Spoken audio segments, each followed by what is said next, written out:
Hey everyone, it's Tracy broadcasting live from New Hampshire Writers Project headquarters. We are back again with another awesome live broadcast featuring one of our author members in this year's holiday showcase. And today we are talking with Heather Turner. How are you, Heather?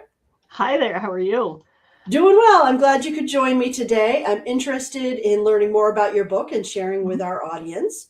And if you are not familiar with what the Holiday Showcase is it is a collection of over 55 books of our member authors who are highlighted on our website at nhwritersproject.org. And if you're looking to support the literary community or just looking for a great gift for someone on your book lovers list, then this is a perfect place for you to shop. And we'll tell you a little bit more about it here as we get into it. But I want to introduce Heather. She has a fascinating background and she's written some great, helpful books, very specific to an industry, though. But you have such an interesting background in the culinary arts. So I'm interested to learn more about you in your book. Tell us all about yourself, Heather. So, thank you so much, Tracy. So, a bit of my background is I spent 20 years in the restaurant industry in the back of the house cooking professionally. The eight as an executive chef, so I ran a bunch of restaurants. I have owned a hospitality consulting business for the last 20 plus years now. I guess it's almost 22, which is amazing. Culinary Institute of America graduate. I've learned not to say CIA anymore because people go, you were a spy. So no, not a spy, but that could be fun. I mean, they said that Julia Child could have been a spy, which I always found kind of interesting. But yeah, so that's kind of me. I've written 3 books so far. Here to talk about the latest one, but the first 2 that I wrote were very, very niche specific. One was about finding a location for your restaurant, and the other one was about finding a location for your brick and mortar business. And I wrote those because I'm also a SCORE mentor, so for free. SCORE is nationwide. I'm not going to go into the sales pitch. That's not a sales pitch because SCORE isn't selling anything, but it is free business mentoring. And a lot of times when I help businesses that are starting out, they don't do a lot of the back end research into where they need to be located and do community assessments and community research and really study things like traffic flows and do you have the market for it. And so the first 2 books were really just kind of an outpouring of a lot of the knowledge that I've gone over for years in helping businesses. The latest one that I wrote was just really to help them market, especially the restaurant industry and the food service industry, for as free and low cost as possible, just using some creative marketing ways. Well, and I'm hoping you might share or two of those tips with us, Mm-hmm. just so we can get a taste of, what we learn in the Mm-hmm. book. Is that okay to ask? Or I don't want to give any Absolutely. away Oh, no, trade no, no. secrets. Absolutely. Okay. No, I've actually published a couple of chapters free on my website, and I Okay. actually have it and if you have a Kindle Unlimited subscription, it is on Kindle Unlimited. And I think honestly, at this point, I didn't write these to really gain any profit. I just wanted to get them out of my system, and I've given them a lot of them away, and people have purchased them to give to friends in the industries, which has been fantastic. And I think probably at some time I'll probably just end up giving them away for free anyway. So, I just want to help people, and that was really the motivation behind all of this.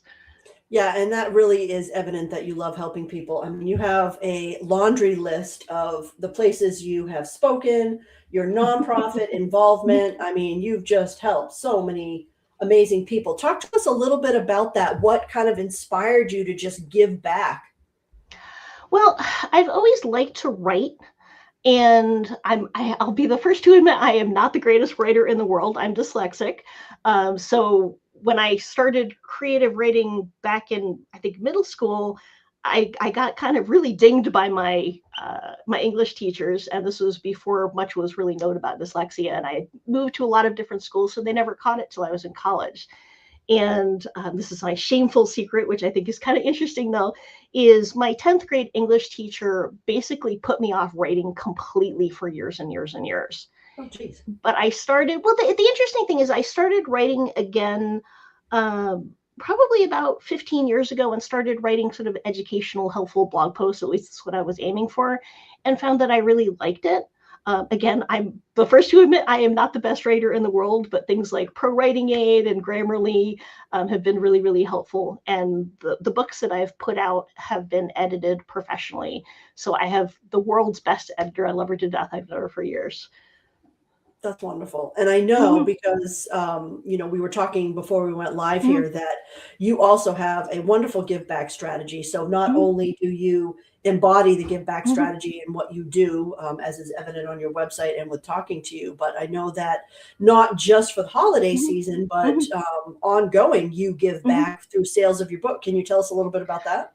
So right now, with everything that's going on in the world, I mean, and I know it's not individual to this time period, but it's an ongoing issue, is food insecurity is a big issue all over the world, but in the United States very much so. And what I want is for 50% of the proceeds for the book to go to area food pantries. And my husband and I volunteer for a lot of nonprofit organizations. And I think the more that we can help people get back on their feet, because and just to go off on a tangent because I'm so good at that, is, I think people don't realize that a lot of people are one step away from that. People that feel that they're solidly middle class and they're doing well, all of a sudden there's a huge surgery that's coming up that health insurance doesn't cover, for example, and that can put someone down that road. So, Yeah, you're I think people don't necessarily think about all that in depth. So, Well, it's such an important mission, and mhm, it makes a lot of sense that you would support that just based on yeah. your background. And I'm curious, talk at all in this book or in any Mhm, of your other books about restaurant owners, nonprofits, mhm, taking, well, I guess more restaurant owners, but mhm, taking a charitable, forming a charitable mhm. platform in this, passion that you are, Okay. that you're Yeah. passionate about. Would you, I guess what I'm trying to say is this passion reflected Yeah. in your book for others to learn and study from? So there are a couple of chapters in the latest book that we're talking about currently that are about integrating and cooperative partnershiping with local nonprofits. One of them is just about getting your employees and your restaurant or cafe or bakery or whatever it is involved with a community nonprofit. So because it's a great advertising medium, everybody needs to make some money out of that. But what can you do to cooperate with a local nonprofit so it assists them, but also helps brand your restaurant and gets the advertising word out there too? So, Oh, I love that. I definitely want to combine that. And the book that I'm working on now, I'm looking to hopefully be finished with it or sometime early next year, is Guerrilla Marketing for Nonprofits. And quite a few of the chapters will also be talking about cooperating with, local food establishments. For example, one of our partners down in Keene, for example, that is a nonprofit that I've worked with occasionally, is they're partnering with a local coffee shop, and they have the branding for the nonprofit on the sleeves of the coffee cup. And so a certain percentage of every coffee cup that's ordered to go goes towards that nonprofit. The nonprofit provided the sleeves, so it's a great partnership for each of them. Oh, that is a Mhm, wonderful collaboration. I love mhm. stories like that. Yeah, Oh, thank you for sharing that. That's of fantastic. course. Yeah, I'm really passionate about food Mhm, insecurity now too, and I work a mhm. lot with people with their pets and Yeah. keeping Oh, pets in the home. mhm, So yeah, you're right. you're hitting a mark with me as well. Mhm. Well, let me ask you, is this book more for people who are in the restaurant industry and are looking to scale to the next level? Or is it for people who are thinking, I might like to go into the restaurant business and I need some, assistance on how to do that? Talk to me a little bit about the target audience. So the target audience is I would say more definitely geared toward people that are already in business that are looking for some creative and low cost and free ways to help advertise the business. A lot of restaurants, actually pretty much all restaurants, get a bad rap. Costs across the board are rising. It's very difficult to get employees. I think people don't know if they're not in the restaurant industry, for example. People look at the outside and say, oh, you should pay staff a living wage. There's such thin margins in the restaurant industry. It's not that easy, and to spend a lot of money on advertising that may or may not necessarily bring in revenue is really difficult for the majority of restaurants to deal with, because that just takes the slim margins and cuts them down to pretty much nothing. So this is really geared toward people that are in business that are looking for some alternative ways not to just keep dumping money on advertising that may or may not work. You know, if you get into, is this for people that want to start to get into the restaurant industry? Honesty, please be prepared. And I'm going to talk about SCORE for just one moment because I think this is applicable. is I've had a lot of people come to me that say, I want to start my own restaurant. There's that dream. People watch these cooking shows, they see the, professional chefs, and they see the polished side of it. Yeah. They don't understand there's a lot of hard physical, mental labor that goes into it, and it's extremely stressful. And I never try to talk anybody out of doing something that they're really interested in doing. But I always tell people, before you really take that move and spend that money and get into this, if you don't have the experience, go work in a restaurant for a while and see if you really like it first.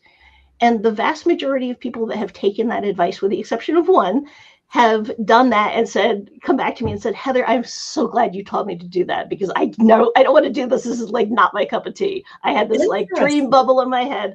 The other one came back to me and said, I know I still want to do this. It still wants to be a passion of mine, but I am not even close to ready. I need a lot more experience. So, very good practical advice. So, I want people to succeed in any type of business, and the food business will be ready and prepared before they really dive into that. Yeah, it sounds like you are a very good score counselor. I would highly recommend you for someone who's looking to go down that go down that rabbit hole.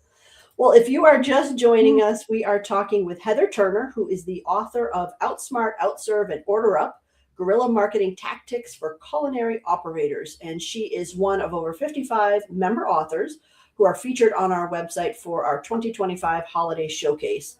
And I encourage you to go over there and take a look at it at nhwritersproject.org, where you can not only order Heather's book, and the give back strategy that she mentioned for sales of her book goes back to help people with food insecurities. But you will also get a chance to look at all the different books that we have by all our different authors, many of whom have give back strategies as well. And it's just a wonderful way to support the local literary community. So we appreciate your support. So Heather, what's next for you? You gave us a little bit of a taste of the nonprofit book you have coming out, but you want to talk a little bit more about that, or any other projects you've got working on? So I'm working on the nonprofit book, and I'm also, I started, probably about a year ago, and I've got 8 chapters written so far, which is actually good for me, on a fiction book. This is my first dive into that. Oh. And it's kind of people kind of look at me crazy when I say this, is kind of a zombie thriller that's not a zombie thriller. So think of... I was going to guess it took place in a restaurant or something. No, it takes place in kind of a Costco-like environment. Okay. I always get a kick out of the fact that they say, if there's going to be a zombie apocalypse, what big box store would you want to be stuck in, right? So this kind of turned in my brain, and it was like that 2 a.m. like, this would make an interesting concept. So, but it's meant to be tongue-in-cheek. My husband's reading it, and the fact that he's laughing when he reads it, he's not a big fiction buff, is a good sign. So okay. I've run some chapters by other people, and they thankfully found it amusing. But I'm kind of thinking, as one person described it, how did they say, the show with Simon Pegg, the movie with Simon Pegg in it? Oh, they said it's like Shaun of the Dead meets the Truman Show. Okay. So I'm hoping it will be funny. Again, I'm not expecting to make a ton of money, if anything, on it, but it's been a really big step for me to write fiction, and just enjoy doing it. So yeah, how fun to do a crossover genre and just kind of go as your website. You and I were talking about this, what forfang means. Go a little bit out of the box, out of your comfort zone, and try something else. So I'm not surprised that you decided to try something else. And what if you have to be honest with us now, do you think you enjoy writing nonfiction or fiction more? I don't know. That's such a great question. I think I really love writing how-tos, informational, kind of helpful, factual things, because I know for a fact that a lot of what I've written in the past, is like blog posts that I've been writing for the decade plus, people have found useful. The fiction thing seems kind of frivolous. But on the other hand, it's nice, we have a local writers group that meets once a month, and it's honestly kind of the only real time that I've had to write on it. But I've started getting into that platform of Shut Up and Write, which I think has been really helpful, just to have some dedicated time to just concentrate on it.